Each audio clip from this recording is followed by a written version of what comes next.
गोपिका जीवनस्मरणं गोविंद गोविंद। सद्गुरु विठलदास महाराज की జై. శౌనకాది మహర్షులకి సూత పౌరాణికులు వరాహావతారం హిరణ్యాక్షవధం ఈ కథ అంతా చెప్పిన వెంటనే చాలా సంతోషం వాళ్ళకి. ఇప్పుడు ఈ కథ అనేది విదుర మైత్రేయ సంవాదంగానే కదా జరుగుతుంది. వెంటనే ఈ శౌనకాది మహర్షులు సూత పౌరాణికులు చూసి చెప్పినారంట, ఏమిటంటే మీరు విదుర మైత్రేయ సంవాదంగా కదా ఈ కథని చెప్తున్నారు, సాధారణమైన భగవద్గుణమే మాకు ఆనందకరంగా ఉంది. ఈ విదుర మైత్రేయ సంవాదం అనేది ఇంకా ఎలా ఉంది అంటే గంగా ప్రవాహంలాగా ఉంది. ఎందుకంటే గంగా అనేది ప్రవాహంలాగా వస్తూ ఉంటుంది, దానికి ఏ అడ్డు లేకుండా అది వస్తూ ఉంటుంది. అలాగా మైత్రేయుల యొక్క వాక్కు నుంచి భగవద్గుణం అనేది వస్తూ ఉంది. అంతేకాకుండా గంగ ఏమి చేస్తుంది, వచ్చేటప్పుడు అందరినీ పరమ పవిత్రులుగా చేసుకుంటూ కదా ఇలా సంచరించూ వస్తూ ఉంది జనులని, ఆ భూమిని. ఇలాగా ఆయన యొక్క భగవద్గుణం ఎవరైతే వింటున్నారో వాళ్ళందరినీ పవిత్రం చేసుకుంటూ ఇలా గంగా తీరంలో ఉంటూ గంగాదేవిలాగానే ఇలా కథ చెప్పే విదుర మైత్రేయ సంవాదం అనేది మాకు ఇంకా సంతోషకరంగా ఉంది. పైన విదురులను అడిగినారు కదా, ఈ స్వయంభూమును శతరూప వీళ్ళ యొక్క విస్తారమే ఈ ప్రపంచమంతా అని, ఆ కథ కూడా మీరు మాకు చెప్పాలి. ఎలాగే ఈ స్వయంభూమును శతరూప వీళ్ళ యొక్క సృష్టి అనేది జరిగింది అని సూత పురాణికులతో అడిగిన వెంటనే సూత పురాణికులు అవును ఇలాగనే విదురులు కూడా అడిగినారు అని మళ్ళీ విదుర మైత్రేయ సంవాదంగా ఈ కథని మళ్ళీ ప్రారంభించారు. ఇప్పుడు ముందంతా జగత్ సృష్టి అన్ని విస్తారంగా చెప్పిన మైత్రేయులు ఇప్పుడు జగత్ సృష్టిని కొంచెం విస్తారంగా కాకుండా చిన్నదిగా చెప్పేదానికి ప్రారంభించారు. ఆ పరబ్రహ్మం అనేది జగత్ సృష్టి చేసేదానికి నిర్గుణ బ్రహ్మం అనేది సగుణ బ్రహ్మంగా మారి గర్భోతక జలంలో ఇలా పద్మనాభ స్వామిలాగా పడుకొని పద్మనాభ స్వామి యొక్క నాభి నుంచి ఆ కమలం అనేది ఉత్పత్తి అయ్యింది. ఆ కమలంలో బ్రహ్మదేవుడు తాను సృష్టి అయ్యారు. సృష్టి అయిన తర్వాత ఆ బ్రహ్మదేవులు ఆ కమలాన్ని అధిష్టానంగా పెట్టుకొని ఈ లోకాన్ని సృష్టించారు. ఇలాగనే ప్రతిసారి బ్రహ్మదేవుడు సృష్టి అయిన తర్వాత జరుగుతుంది అని పైన బ్రహ్మ సృష్టి యొక్క కథని ప్రారంభించారు. ఎలాగైతే బ్రహ్మదేవులు మంచిదిగానే సృష్టించారు అని ఉంది కదా, ఈ ప్రపంచం అనేది రెండు కలిసిందే, మంచిది ఉంటుంది చెడు కూడా ఉంటుంది. ఆ చెడు మంచి రెండు కలిసి ఎలా సృష్టి అయిందని ఈ అధ్యాయంలో చెప్పేదానికి ప్రారంభించారు సూత పౌరాణికులు విదుర మైత్రేయ సంవాదంగా. అలాంటి బ్రహ్మదేవుని యొక్క నీడ నుంచి తామిశ్రం అంధతామిశ్రం తమస్సు మోహం మహామోహం అంటూ 5 చెడు విషయాలు అవిద్యా పురుషునిలాగా ఈ ప్రపంచంలో సృష్టి అయింది అంటూ మంచిది చెప్పిన కానీ చెడు కూడా భగవత్ సృష్టిలో 2 ఉంది కాబట్టి ఇది కూడా సృష్టి అయింది, బ్రహ్మదేవుని యొక్క నీడ నుంచి సృష్టి అయింది అని మైత్రేయులు విదురు దగ్గర చెప్పారు. ఈ అవిద్య అనే పురుషుడు సృష్టి అయిన వెంటనే బ్రహ్మదేవులు ఇది మనకు వద్దు అని ఇలా వదిలేసినారంట. ఇక్కడ ఏమి కథ అంటే ఇక్కడ సృష్టి అంటే ఏదో ఒక పదార్థాన్ని సృష్టి చేసేలాగా కాదంట, బ్రహ్మదేవుని యొక్క సంకల్పమే అది ఒక శరీరాన్ని తీసుకొని వస్తుందంట. ఈ సమయంలో ఈ అవిద్య అనే ఈ బ్రహ్మదేవుని యొక్క సంకల్పం ఇప్పుడు ఏమైందంటే ఆకలిని చీకటిని ఇవంతా విపరీతంగా ఇచ్చే ఆ అవిద్యా పురుషుడు వద్దు అని బయటకి వేసిన వెంటనే అక్కడి నుంచి యక్షులు రాక్షసులు వచ్చి ఇది నాకు కావాలి అని తీసుకున్నారంట. అది తీసుకున్న వెంటనే వాళ్ళకి ఏమైందంటే విపరీతమైన ఆకలి. అలాగా ఆకలితో ఏం చేస్తున్నారంటే ఆ బ్రహ్మదేవున్నే వెళ్ళి తినేయాలి అంటూ ఇలా కోపంతో వస్తున్నారంట. అదేమంటే ఈ జగత్ సృష్టి ఇలాగంతా జరుగుతుంది, బ్రహ్మదేవుని యొక్క సృష్టినే, కానీ బ్రహ్మదేవులకే విపరీతంగా జరుగుతుందంట. భగవంతుని యొక్క సంకల్పంతో ఇలా అన్నీ జరుగుతోంది. ఇలా వీళ్ళు ఏం చేసినారంటే బ్రహ్మదేవుల్నే ఇలా మింగేయాలి తినాలి అంటూ దీనికి ముందు వాళ్ళకి ఎలాంటి ఆకలి అనేదే లేదు.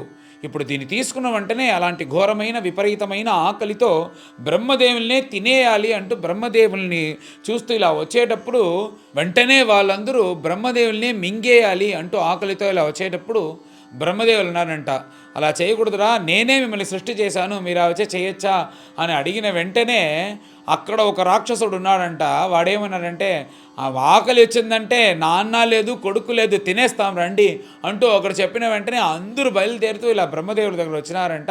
వెంటనే బ్రహ్మదేవుడు ఎలాగో వాళ్ళ దగ్గర నుంచి తప్పించుకొని కొంచెం వాళ్ళు ఇలా డైవర్ట్ చేసి ఇలా మీరు చెయ్యకూడదు అని చెప్పిన వెంటనే కొంచెం వాళ్ళు సమాధానమయ్యి అక్కడి నుంచి బయలుదేరినారంట. ఇది కూడా సృష్టి అయింది అనేది ఒక ఆశ్చర్యం. ఆ బ్రహ్మదేవుని యొక్క శరీరం నుంచి ఒక తేజస్సు అనేది వచ్చిందంట. ఆ తేజస్సుని దేవతలు సత్వగుణములైన మేము తీసుకుంటాం అని చెప్పినట్టు వాళ్ళు తీసుకున్నారు. ఆ తేజస్సు అనేది పగలు అనే ప్రకాశం అని చెప్పినారు. దీని తర్వాత ఎన్నో వ్యతిరేకములు, ఎన్నో ఆశ్చర్యములు ఈ జగత్ సృష్టిలో జరుగుతోంది. ఇది మనకు ఇది చూసినామంటే మనకు ఆశ్చర్యంగానూ ఉంటుంది, హాస్యంగానూ ఉంటుంది. ఆ బ్రహ్మదేవుని యొక్క యోని నుంచి కొన్ని అసురులు సృష్టి అయ్యారంట. వాళ్ళు ఎవరంటే కామపరులు. సృష్టి అయిన వెంటనే ఇది బ్రహ్మదేవుని యొక్క సంకల్పం కదా. ఆ సంకల్పమే ఏమైందంటే అది బ్రహ్మదేవుని ఆ సంకల్పమే ఒక శరీరంగా మారుతుంది. ఇప్పుడు వీళ్ళు కామ ఇచ్చ వల్ల బ్రహ్మదేవుని యొక్క యోని నుంచి సృష్టి అయిన అసురులు వీళ్ళు ఏం చేసినారంటే ఇప్పుడు అక్కడి నుంచి చూసేటప్పుడు బ్రహ్మదేవులనే చూసేటప్పుడు వీళ్ళకు ఒక స్త్రీలాగా కనిపించిందంట. వెంటనే వీళ్ళకి ఈ కామంతో అక్కడి నుంచి వచ్చి ఏమైనా చేయగలరు. కామం కానీ వచ్చిందంటే వాడికి ఏమీ తెలియదు కదా, దాన్ని ఎలాగైనా తీర్చుకోవాలి అనే కదా ఉంటుంది. అలాగ వీళ్ళు పరిగెత్తు వస్తున్నారంట బ్రహ్మదేవుని దగ్గర.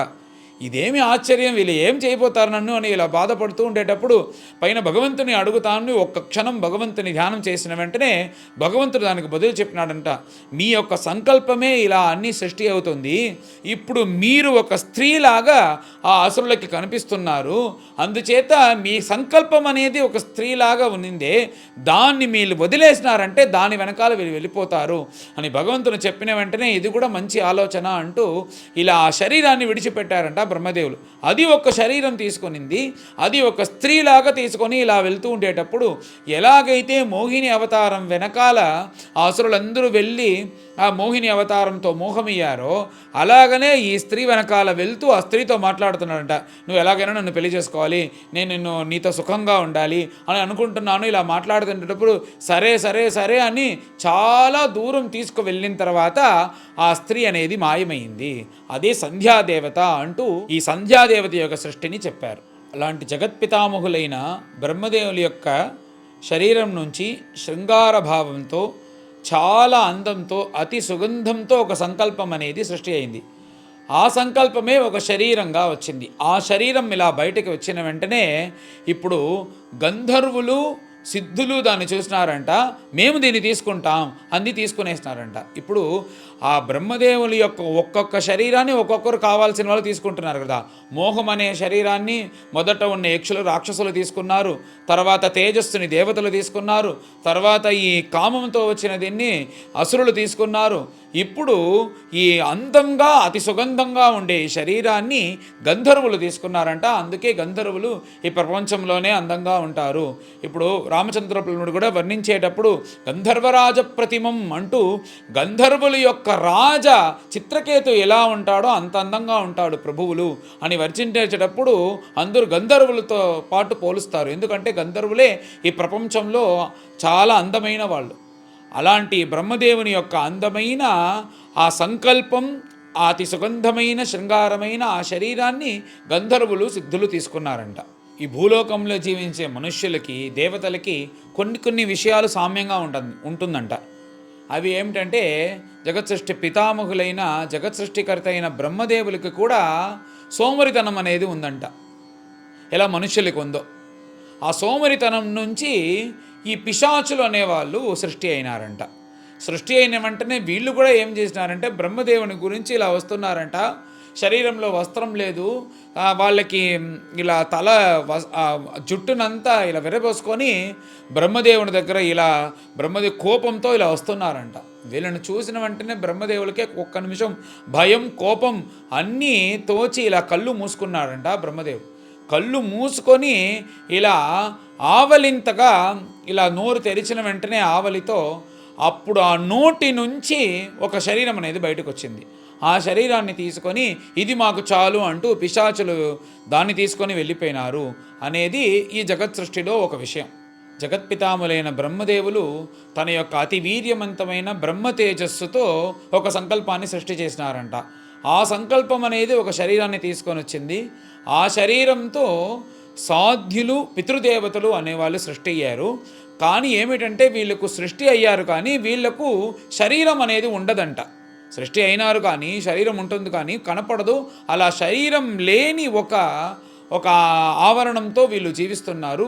వీళ్ళను మనుషులందరూ భజించాలి. అందుకోసం హవ్యం కవ్యం అని 2 విషయాలు సృష్టి చేసి దీని ద్వారా వీళ్ళు ఈ సాధ్యులని పితృదేవతలను భజించి వీళ్ళు క్షేమకరంగా ఉండగలుగుతారు అని ఇది ఒక సృష్టి. అలాంటి బ్రహ్మదేవులు ఒకరోజు తన ప్రతిబింబాన్ని నీటిలో చూసినారంట. ఆ నీటిలో చూసిన వెంటనే మనం ఇంత అందమా అని అనుకునేటప్పుడు ఆ సంకల్పంతో ఒక శరీరం అనేది బయటకు వచ్చింది. అదే కిన్నురులు కింపురుషులు ఆ శరీరాన్ని తీసుకొని దీంతో మేము సంతోషంగా ఉంటాము అని దాన్ని తీసుకెళ్ళిపోయినారు. అలాంటి బ్రహ్మదేవులు ఒకరోజు పడుకొని ఉండేటప్పుడు ఏంది జగత్ సృష్టి అనేది చాలా మెల్లగా జరుగుతుంది అని అనుకుంటూ ఉండేటప్పుడు ఇలా చేతుల నుంచి ఇలా తాకారంట. తాకిన వెంటనే ఆ చేతుల నుంచి రోమం అనేది భూలోకంలో పడిందంట. ఆ బ్రహ్మదేవుల యొక్క రోమం యొక్క ప్రతిబింబమే మన ఈ భూలోకంలో సంచరించే ఈ సర్పములు ఆ బ్రహ్మదేవుని యొక్క రోమం నుంచి వచ్చింది అని ఈ సృష్టిని చెప్పి చివరిగా బ్రహ్మదేవులు తాను ఆనందంగా సంతోషంగా ఉండేటప్పుడు జగత్ సృష్టి చేసినాము అనే ఒక సంకల్పం వస్తుంది కదా, అప్పుడప్పుడు మారి వస్తుంది కదా, అలాగే వస్తుంది కదా. ఆ సమయంలో ఈ ప్రజాపతులు మనువులు వీళ్ళందరినీ సృష్టి చేశారు అని చెప్పి తర్వాత ఆ బ్రహ్మదేవులే ఇలా యోగాన్ని చేసేటప్పుడు యమం నియమం ఆసనం ప్రాణాయామం ప్రత్యాహారం ధారణ ధ్యానం సమాధి అంటూ ఈ అష్టాంగ యోగం చేసుకుంటూ ఇలా ఉండే ఆ బ్రహ్మదేవులు ఆ సమయంలో అతని యొక్క ఆ సంకల్పం అనేది ఒక శరీరాన్ని తీసుకొనింది. ఆ శరీరాన్ని బ్రహ్మ ఋషులు మునులు తీసుకొని ఇది మాకు కావాలి అని ఇలా బ్రహ్మదేవుని యొక్క సంకల్పమే ఒక శరీరం అయ్యి వాటన్నిటినీ వీళ్ళందరూ తీసుకొని వాళ్ళకు కావాల్సింది తీసుకొని ఈ ప్రపంచంలో వాళ్ళు జీవిస్తున్నారు అని ఈ సృష్టిని చెప్పి అధ్యాయాన్ని పూర్తి చేశారు. పైన అందరం కలిసి పారాయణం చేస్తాం.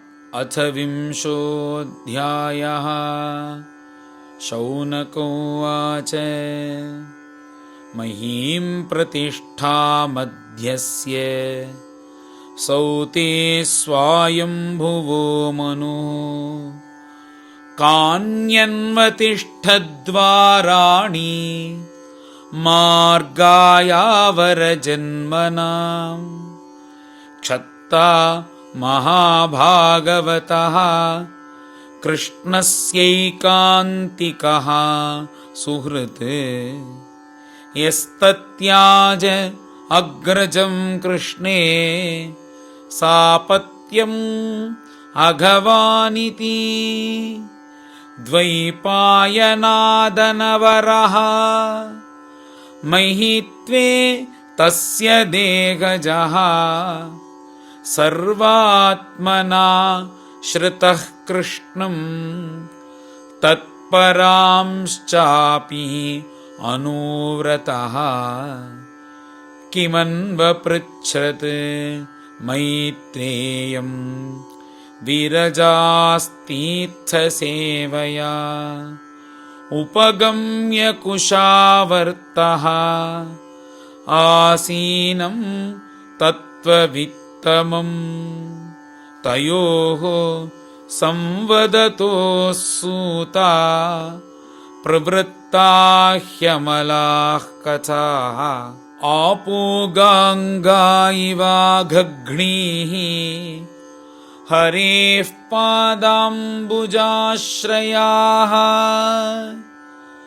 तानः कीर्तय भद्रं ते कीर्तन्योदारकर्मणः रसज्ञः को नु तृप्येत हरिलीलामृतं पिबन्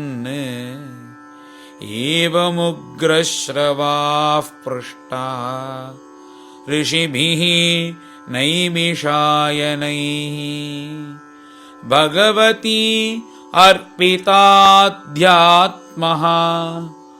तानाह श्रूयतामिति सूत उवाच हरेर्धृत क्रोडतनोस्वमायया निशम्य गोरुद्धरणं रसातलात् लीलां हिरण्याक्षम् अवज्ञया हतं सञ्जातहर्षो मुनिमाह भारतः।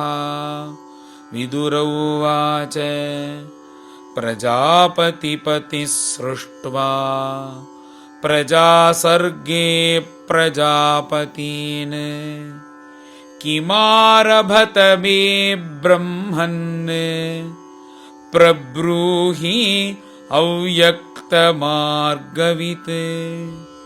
ये मरीच्यादयो विप्राः यस्तु स्वायम्भुवो मनुः ते वै ब्रह्मण आदेशात् कथमेतत् अभावयन् सद्वितीयाः किमसृजन् स्वतन्त्रा उत कर्मसु आहोस्मित् संहताः सर्वे इदं स्म समकल्पयन्। मैत्रेय उवाच दैवेन दुर्वितर्क्येण परेणानिमिषेण च जातक्षोभात् भगवतः महानासीत् गुणत्रयात् रजः प्रधानात् महतः त्रिलिङ्गो दैवचोदितात् जातः ससर्जभूतादिः वियदादीनि पञ्चशः तानि चैकैकशः स्रष्टुम् असमर्थानि भौतिकम् संहत्य दैवयोगेन हैममण्डमवासृजन् शोषयिष्टाब्धिसलिले आण्डकोशो निरात्मकः साग्रं वै वर्षसाहस्रम् अन्ववात्सीत्तमीश्वरः तस्य नाभेः अभूत् पद्मं सहस्रार्कोरु दीधिति सर्वजीवनिकायौकः यत्र स्वयं अभूत् स्वराट् सोनु विष्णो भगवता यस्येते सलिलाशये लोकसंस्थां यथा पूर्वं निर्ममे संस्थया स्वया ससर्जच्छायया अविद्यां पञ्चपर्वाणमग्रतः तामिस्रम् अन्धतामिस्रं तमो मोहो महातमः विससर्ज आत्मनः कायं नाभिनन्दन् तमोमयं जगृहुः यक्षरक्षांसि रात्रिं क्षुत्रुट् समुद्भवाम् क्षुत्रुभ्याम् उपसृष्टास्ते तं जग्धुम् अभिदुद्रुवुः मारक्षतैनं जक्षध्वम् इत्यूचुः क्षुत्रुडर्दिताः देवस्तानाः संविघ्नः मां जक्षत रक्षत अहो मे यक्षरक्षांसि प्रजायूयं बभूमिथ देवताः प्रभयायाः दीव्यन् प्रमुखतो असृजत् ते आहार्षुः देवयन्तः विसृष्टां तां प्रभामहः देवो देवाञ्जघनतः सृजति स्मातिलोलुपान् तयेनं लोलुपतया मैथुनाय अभिपेदिरे ततो हसंस भगवान् असुरैः निरपत्रपैः अन्वीयमानस्तरसा क्रुद्धो भीतः परापतत् सौपौव्रज्य वरदम् प्रपन्नार्तिहरं हरिम् अनुग्रहाय भक्तानाम् अनुरूप आत्मदर्शनम् पाहि मां परमात्मन् ते प्रेषणेन असृजं प्रजाः तायिमा यभितुं पापाः उपाक्रामन्ति मां प्रभो त्वमेकः किल लोकानां क्लिष्टानां क्लेशनाशनः त्वमेकः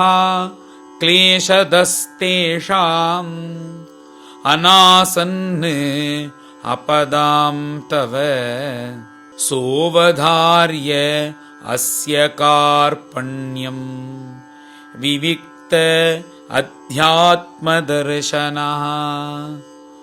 विमुञ्च आत्मतनुं घोराम् इत्युक्तो विमुमोचः त्वां क्वणच्चरणाम्भोजाम् मदविह्वललोचनाम् काञ्चीकलापविलसत्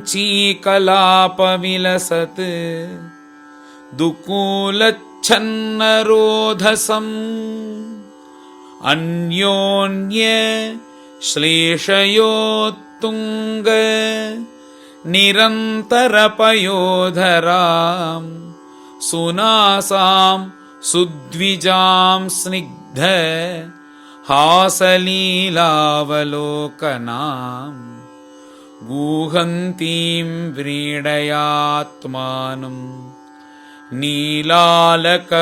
नीलालकवरूथिनीम् उपलभ्य असुराधर्म सर्वे सम्मुहुः स्त्रियम् अहो रूपम् अहो धैर्यम् अहो अस्यानवं वयः मध्ये कामयमानानाम् अकामेव विसर्पति वितर्कयन्तो बहुधा तां सन्ध्यां प्रमदाकृतिम् अभिसम्भाव्य विश्रम्भात् पर्यपृच्छन् कुमेधसः कासिकस्यासिरम्भोरु को वार्थस्ते अत्र भामिनी रूपद्रविणपन्येन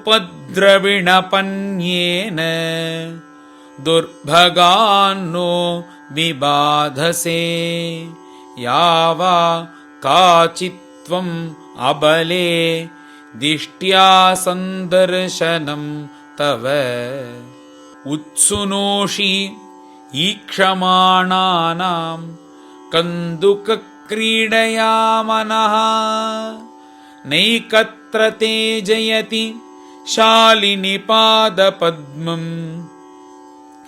घ्रन्त्यामुहुः करतलेन पतत्पतङ्गम् मध्यं विषीदति बृहत्स्तनभारभीतम् शान्तेव दृष्टिरमला सुशिखासमूहः इति सायं तनीं सन्ध्याम् असुराः प्रमदायतीं प्रलोभयन्तीं जगृहुः मत्वा मूढधियस्त्रियम् प्रहस्य भावगम्भीरं जिघ्रन्ति आत्मानमात्मना कान्त्या ससर्ज भगवान् गन्धर्वाप्सरसां गणान् विससर्जतनुं तां वै ज्योत्स्नां कान्तिमतीं प्रियां तयेव चाददुः प्रीत्या विश्वावसुपुरोगमाः सृष्ट्वा भूतपिशाचांश्च भगवान् आत्मतन्द्रिणा दिग्वाससो मुक्तकेशान् वीक्ष्य चामीलयदृशौ जगृहुः तद्विसृष्टां तां जृम्भणाख्यां तनुं प्रभोः निद्राम् इन्द्रियविक्लेदः यया भूतेषु दृश्यते येन उच्छिष्टान् दर्शयन्ति तमुन्मादं प्रचक्षते ऊर्जस्वन्तं मन्यमानः आत्मानं भगवानजः साध्यान् गणान् पितृगणान् परोक्षेण असृजत् प्रभुः त आत्मसर्गं तं कायं पितरः प्रतिपेदिरे साध्येभ्यश्च पितृभ्यश्च कवयो यद्वितन्वते सिद्धान् विद्याधरांश्चैव तिरोधानेन सोऽसृजत् तेभ्यो अददात् तमात्मानम् अन्तर्धानाख्यम् अद्भुतम् स किन्नरान् किं पुरुषान् प्रत्यात्म्येन असृजत् प्रभुः मानयन् आत्मनात्मानम् आत्माभासं विलोकयन् ते तु तज्जगृहुरूपं